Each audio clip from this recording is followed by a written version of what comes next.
Hey, it's Brock. We're out here getting ready for a little Stanley Cup victory parade with the Kings. Let's go talk to the peeps. God bless you both. I'm glad you all four came out for the parade. Do you have any favorite? Do you have a favorite player? Quick. He's my man. I like Brown. Brown? Okay. Maybe you like blondes too. Who has more saves, Jesus or Jonathan Quick? Marcus, you seem at a fever pitch right now. Are you skipping work right now? Yes. What'd you do immediately following the goal? Actually smoked the ball. Go, Kings, go! Go, Kings, go! Go, Kings, go! Oh, you're welcome, Fritzy. You're welcome. Here come the Ice Girls. This is awesome. I'm not a hockey fan. Can you tell me about icing, please? Icing. All right. Can you explain icing to me? No, I cannot. Good for you. You're honest. I'm going to show you this picture right here, Mac. What LA Kings player is that? Quick. Absolutely right. Frank, can you tell me who this LA Kings player is? Gaborik? You're absolutely right, brother. Get a little crazy out here, so we're going to get out. But first, Lord Stanley's Cup. Go Kings. Go box score. Starts right now. I don't know a lot about sports, but I can drink a lot of beer. My motto is simple. C's get degrees. Need a long, inappropriate hug? I'm your man. I think I'm smarter than you, because I probably am. Howard Coward for box score.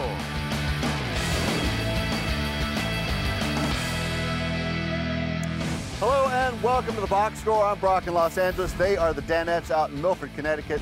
Lots of fun downtown yesterday for the Kings championship parade. You guys had your own parade today, though. It was a parade of disasters by Fritzy. Oh, I'm sorry, Todd. Todd, have you recovered yet?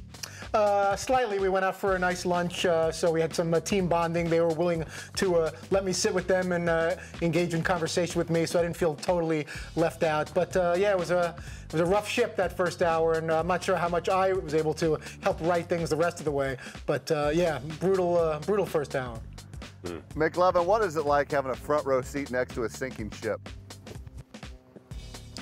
Well, this is going to come off, actually, I'm trying to support Todd. It's going to come off as even meaner than if I hadn't supported him. Okay. But do you really think people care as much about what the plug is as you treated this?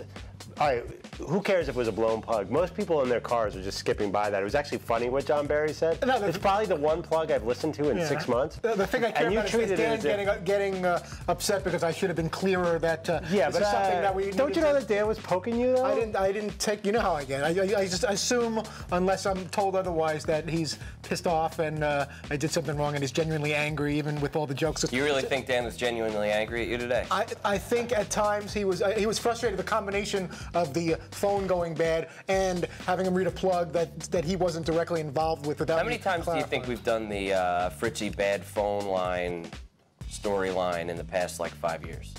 Too many. I mean, hundreds. Right? And like you're not going to get in trouble. You're not going to get fired. No, I just feel bad because he's on and then it's a cell phone. What are you going to do? It's off and go out. Now he's coming back on in the 35 segment. Just he doesn't like when anything's sloppy, especially it set a bad tone. When it happens early like that, he gets extra frustrated because now he feels like it's an avalanche of crap maybe coming for the rest of the show. Avalanche of crap. Well, let's see how that avalanche of crap started. How tough is it to win when you're expected to win? Hello? Hello? John? Oh, I'm sorry. I was cut off. Oh, you were? I'm sorry. Oh, I thought it was a dramatic pause there. What do you do if you're Pat Riley looking at this roster? And what do you do if you're LeBron James looking at this roster? Well,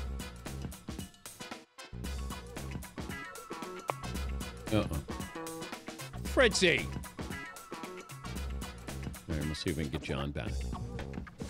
Yeah, that seems completely Fritzy's fault. I don't think John Barry or his phone had anything to do with that. Right. No, I mean, he's probably by some beachside community and after the finals is over and he's losing cell phone signal. What bothered me a little bit was later when Dan was given the plug about the NBA draft on ESPN, Dan assumed that John Barry was part of it because the plug was with John Barry.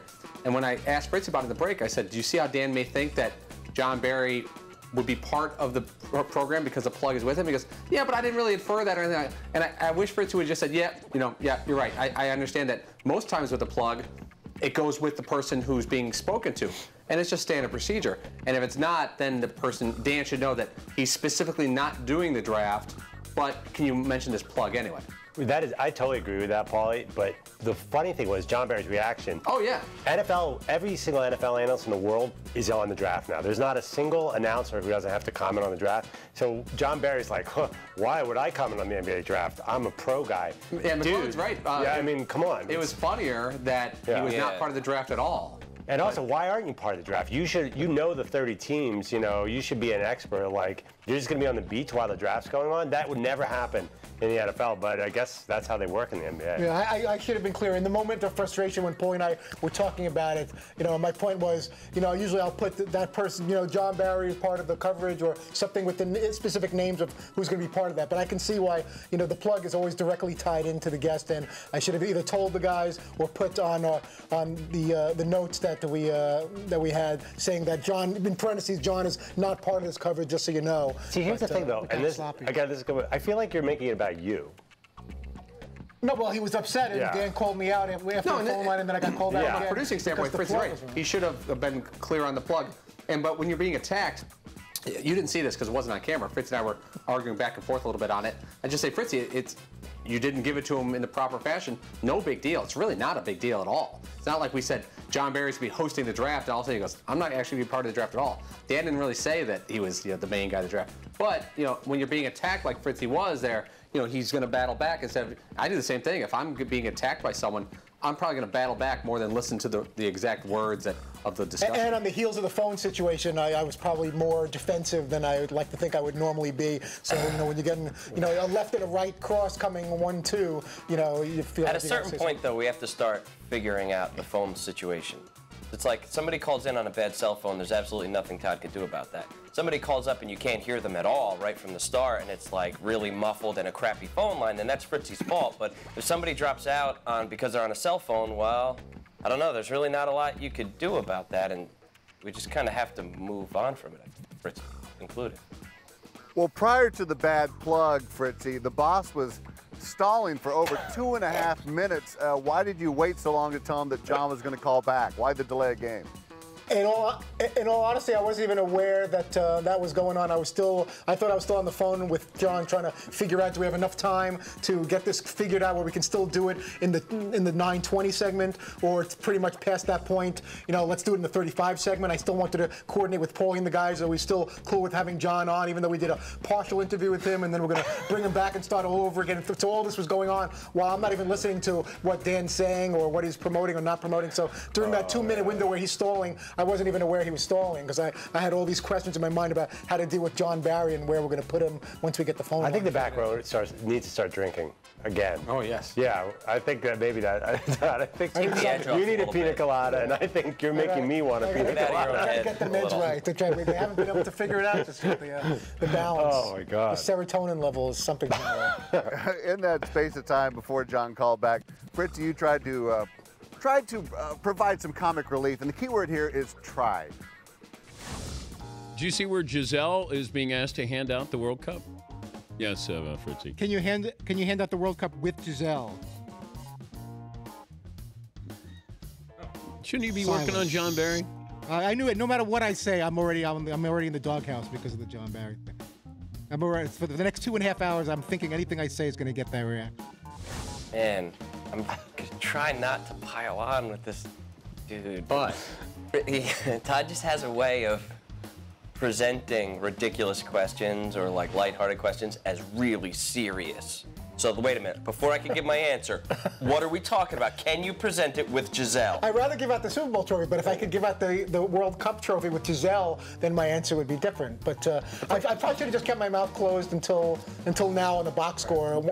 Based on the way the first hour went, there was nothing for me to gain, and the mock headlines weren't good. It was just whatever. That's a tough situation, Brock. You got to hit a homer there. It'd be like a relief pitcher who just got a blown save, and then you say, "Yeah, Skip, put me in."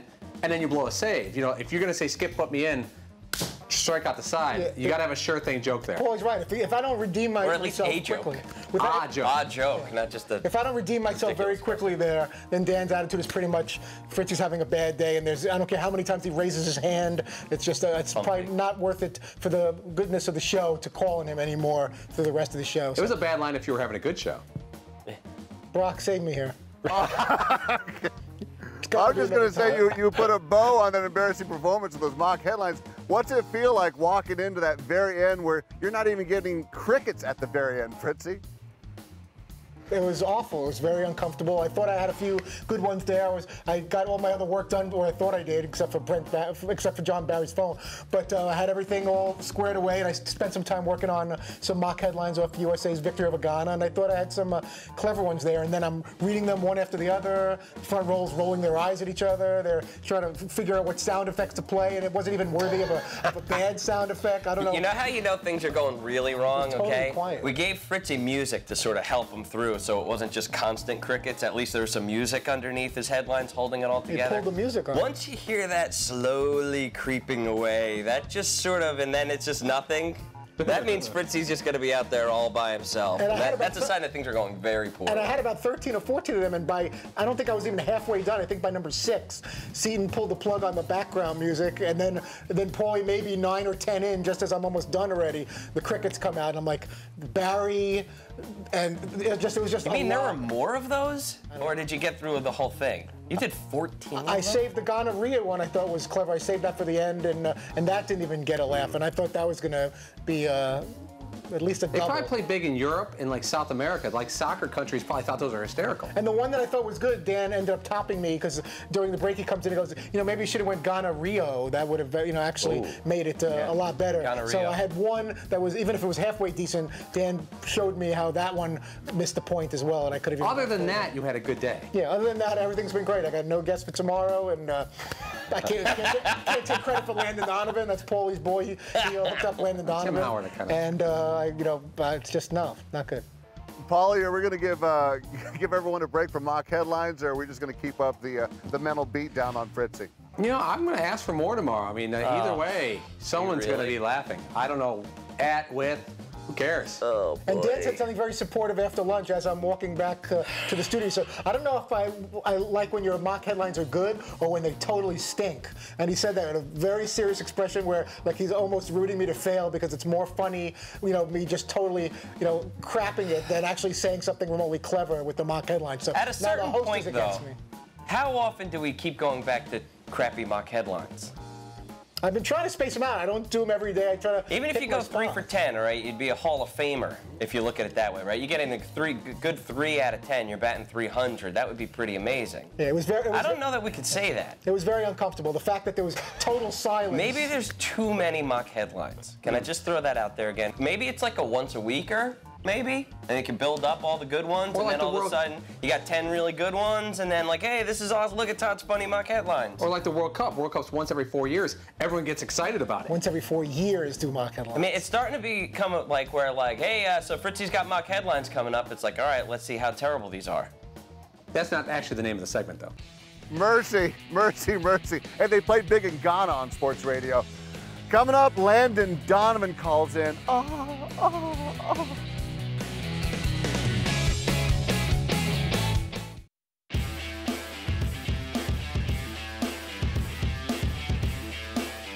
So now that Paulie's on the box score, you think we could get more than 5 seconds of soccer coverage? You're watching the box score on Audience DirecTV, channel 239. Welcome back to the box score. Landon Donovan, your wish is our command. Oh, Paulie, much more than 5 seconds of soccer on the show lately. How giddy are you? It was pretty great. I looked at Seaton and I go, this might be a career walk-off, unless there was a Walter Payton segment or something like that.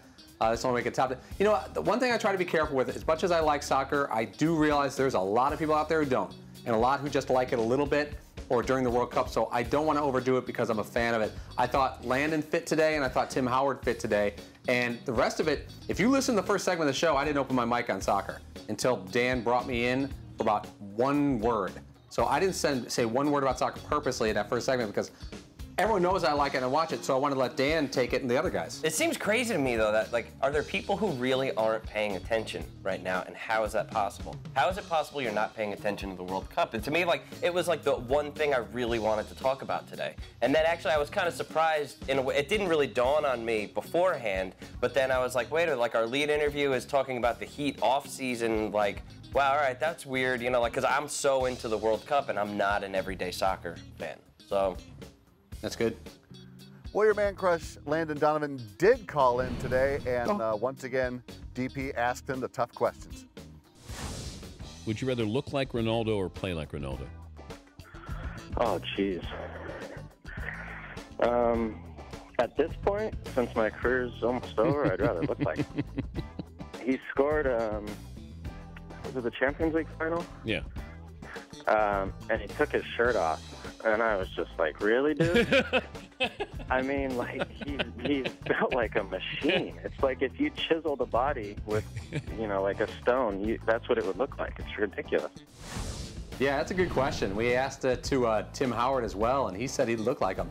I'm going to go play like him because, you know, you could have C looks, and if you got an A soccer game, your C looks become A. It doesn't work the other way around. Like, if you look like Ronaldo, you don't all of a sudden start playing soccer better. Yeah, Messi's not a great-looking guy necessarily. Yeah, Messi's like a C+, but he's an A+ player. But the idea, though, is that, I mean, you're basically going to look like yourself, right? But play like him. I mean, I'm okay with, comfortable with the way I look.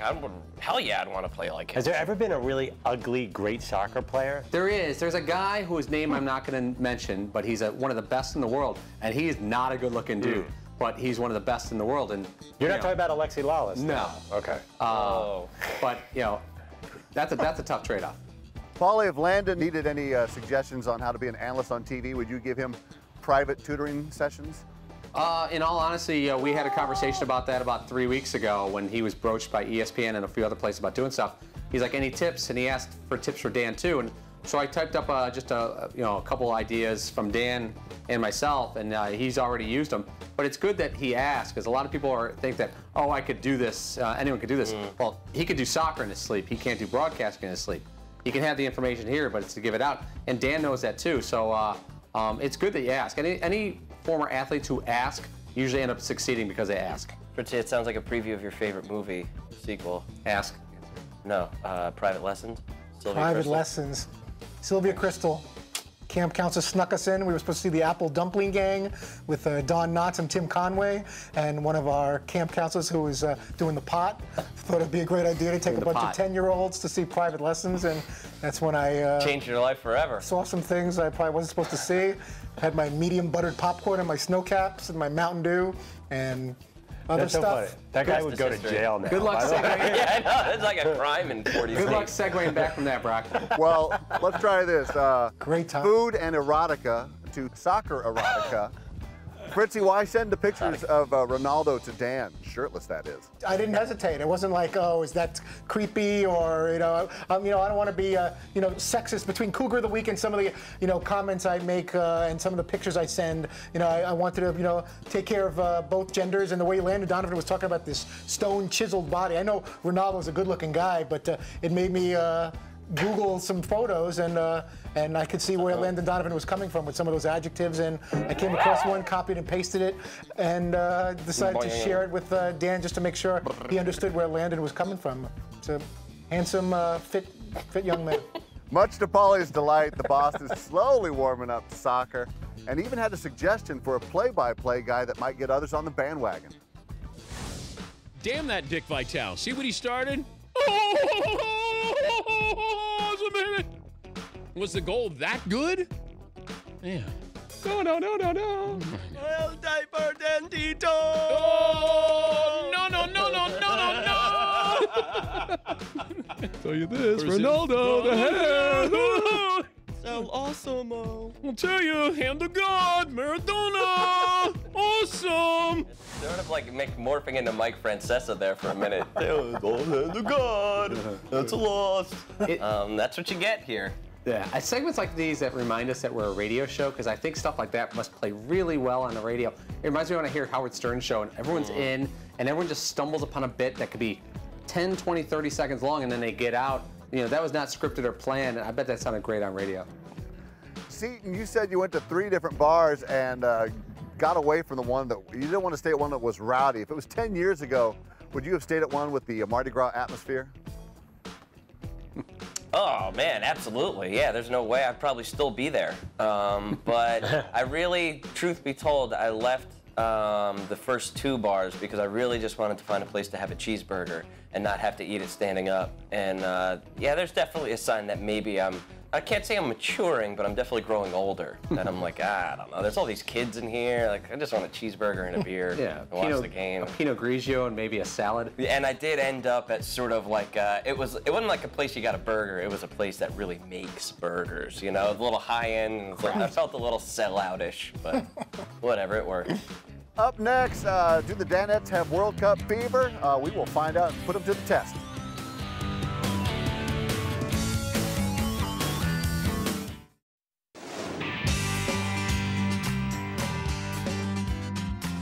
Welcome back to the box score. Geez. I'm guessing from all your stories today that World Cup fever is in full effect today, but how well do you know the sport? I say we put it to the test and play another edition of Figure It Out. Your partner has a soccer term. He just merely needs to get you to say it within a short 30 seconds. Let's go to the front row. Here's Seton's word for the soccer snob, Holly. Clock starts now. I don't really know how this is a soccer term, but they're made for walking. Boots? Wow, that was quick. Boots is absolutely correct. Holly, what does that even mean? In England, soccer players used to wear like more lace-up boots before they had like shin guards. So when they say the guy's got his kit and his boot bag, they used to call the shoes boots. All right, I feel super informed now. To the back row, McLovin, here's your word for Fritzy. 30 seconds, go. Okay, it's what they call the field in England. The field. Oh my. What they play on? They play on the field. They play on. It wouldn't be the field because he said that. I know, court. I thought it was called the field. You have another way to get me to say this word? Can we steal it? Oh. So it's not called a field. Soccer field. Sorry. Yeah, it's out of time. We were looking for pitch. Front row again. Pitch. Polly, your soccer term for Seton is below. Have at it. Okay, so when a bunch of guys get hurt during regular time, they have like an OT period. Stoppage time. Yeah, what else it could be called? Because guys are getting hurt, it's called injury time. I'm sorry, Polly, you said time. Disqualifies it. We were looking for injury time. Bang! I thought I said OT. Back row. Let's end it with the back row. Fritzy, get McLovin to say the following word. You may begin. 2 teams play in a match that doesn't count for anything. Friendly. Yes. Yes. Back row, 1-0 today. Oh, it's a tie. I'm sorry, it's a tie. Isn't friendlies where you get fribbles out there? Do you get fribbles at friendlies out there? They do have fribbles. There's no ties in soccer. There actually are. Yeah. Coming up, the guys have a new excuse not to do any work in the man cave. We'll explain after this.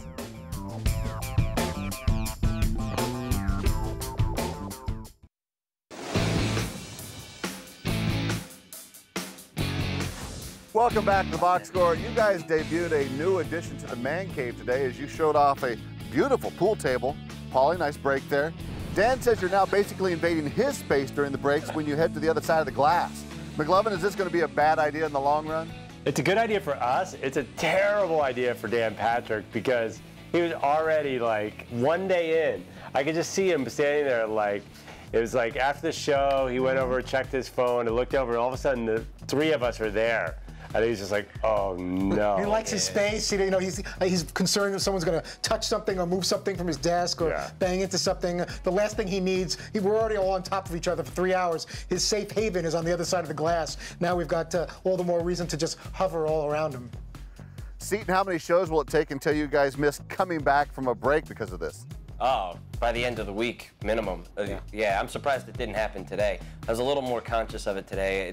Very likely tomorrow that will be at least a good 10 to 15 seconds late, but I'm going to try not to. I was thinking maybe tomorrow or Friday, the last segment of the show, we just do the last segment over there, shooting a little stick. A little jaunty, a little fun, like going into the weekend, maybe pour a glass of beer and with our pals. Sweet. Paula, you and the boss thought the pool table provided a perfect opportunity to recreate a Dockers ad. So this would be the commercial right here? They have to shoot you from the waist down. Oh. So, how's the mortgage? Yeah. How are the wife and kids? See you at the cookout. All righty. Thanks, Bob. Take care, Mike. It reminded me of all those horrendous Dockers commercials where they showed dudes acting like they're hanging out together on the weekend, throwing the ball around with a nice pair of khakis, as if guys don't put on a pair of shorts and spikes or sneakers when they're like, let me put on a nice pair of blue pants to go throw the ball around. Yeah, I always go business casual when I'm diving through the mud. I'm actually more likely to wear pants and spikes, Paulie, but I get your point. That makes my point. Yes. Thankfully, this wasn't yesterday. We had Fritzy's milky legs over there. Fritzy, who's on tomorrow, friend? No idea who's on tomorrow. Rich Eisen's expected Thursday. We may hear from Kevin Hart later in the week. Maybe Bubba Watson. Maybe John Stockton. Basically, a lot of maybes. And like a bunch of I've got my work cut out for us because I have no idea what's happening Wednesday. How about we all send the people off with Dan's Brazilian name and a nice chant? Dildo, dildo, dildo, dildo. Okay. Let's go! Thanks for watching the box score. Set your DVR or tune in weekdays at 3 p.m. Eastern, only on Audience Channel 239 on DirecTV. I don't know a lot about sports, but I can drink a lot of beer. My motto is simple: C's get degrees. Need a long, inappropriate hug? I'm your man. I think I'm smarter than you, because I probably am. Hey! Thanks for watching the box score. Holy cow!